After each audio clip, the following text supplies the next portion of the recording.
बिस्मिल्लाहिर्रहमानिर्रहीम। शऊर व आगाही सिलसिले में आज हम बात करेंगे कि पाकिस्तानी मुआशरों में बढ़ती हुई तलाक की वजह क्या है। क्योंकि मीडिया पे मैं अक्सर सुनता रहता हूँ, कई किस्म के लोग मुख्तलिफ़ किस्म के तज्ज़िये दे रहे होते हैं, और वो औरतें जिनकी अपनी चार चार तलाक़ें हो चुकी होती हैं, वो औरतों को घर बसाने के मशवरे दे रही होती हैं और अजीब व गरीब किस्म के नज़रियात पर मबनी इस तरह के कमेंट्स झाड़ रही होती हैं। तो मुझे अक्सर इस बात पे बड़ी हैरत होती है कि ये असल हक़ाइक़ क्यों छुपाए जा रहे हैं। आप बेशक रिसर्च करके देख लें अपने इलाके में, वो तो आप कर सकते हैं ना, हर बंदा अपने इलाके में रिसर्च करके देख ले, तलाक़ों का जायज़ा ले ले। मैं जो आपको बात बताने लगा हूँ, असल हकीकत ये है। असल जो तलाक़ों की वजह है वो इतबार है।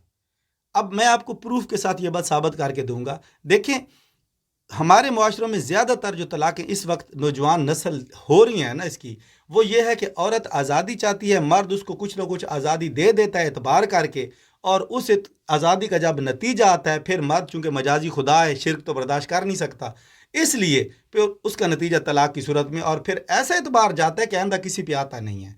तो मेरे भाई, बाकी सारी बातें ठीक होंगी, ससुर के मसले, सास के, शोहर के, बहू के, वगैरह वगैरह, सारी बातें अपनी जगह, ख़ानदानी मसले भी, लेकिन असल जो मेन वजह है, ऐसे समझ लें कि 100 में से 80 तलाक़ें इस वजह से हो रही हैं कि औरतें मीडिया की देखा देखी आज़ादी मांगती हैं, और मर्द भी मीडिया की देखा देखी और ड्रामे फिल्मों में, और ये समझ रहे हैं कि शायद एक औरत जो मर्जी गंद कर रही है, फहाशियाँ और इस तरह की कर रही है, सोशल मीडिया पे लोगों से टर्म्स रख रही है, फिर भी वो पाकबाज रहेगी।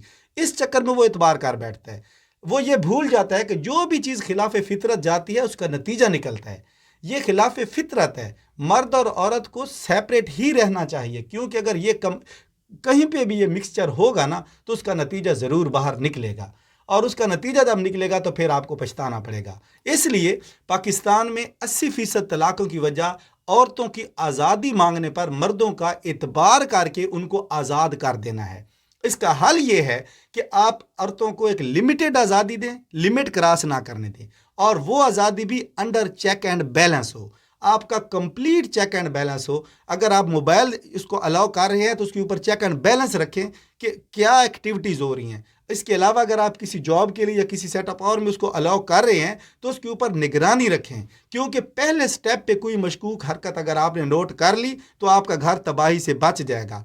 क्योंकि आप नोट उस वक्त अगर की कि जब ये कहानी एक हद भी क्रॉस कर चुकी हुई, तो फिर आपकी कोई वक़्त नहीं होगी। मैंने नौकरों के साथ बड़े बड़े लोगों की बीवियां बेटियां भागती देखी हैं। ठीक है, हमारे मुल्क में तो सदर वज़ीर आज़म लेवल तक के घरों में इस तरह के काम माजियों में हो चुके हैं। आपको भी पता है, हर पाकिस्तानी जानता है कि सदरों वज़ीर आज़मों की बेटियों को भी लोग भगा के ले जाते हैं। तो ये चीज़ अगर आप कहें कि इतबार करेंगे और इस तरह के सेटअप में, तो इसीलिए घर में आजकल ज़्यादातर तलाक़ें हो रही हैं। इससे बेहतर है कि औरतों पे चेक एंड बैलेंस रखो। चेक एंड बैलेंस रखोगे तो आपका घर बड़ी तबाही से बच जाएगा, क्योंकि ये मामला सिर्फ औरत या मर्द यानी लड़के लड़की का नहीं होता। असल तबाही तो बच्चों की होती है, जो बड़ों के करतूतों का सामना उनको करना पड़ जाता है और उनकी ज़िंदगी अजीरन बन जाती है।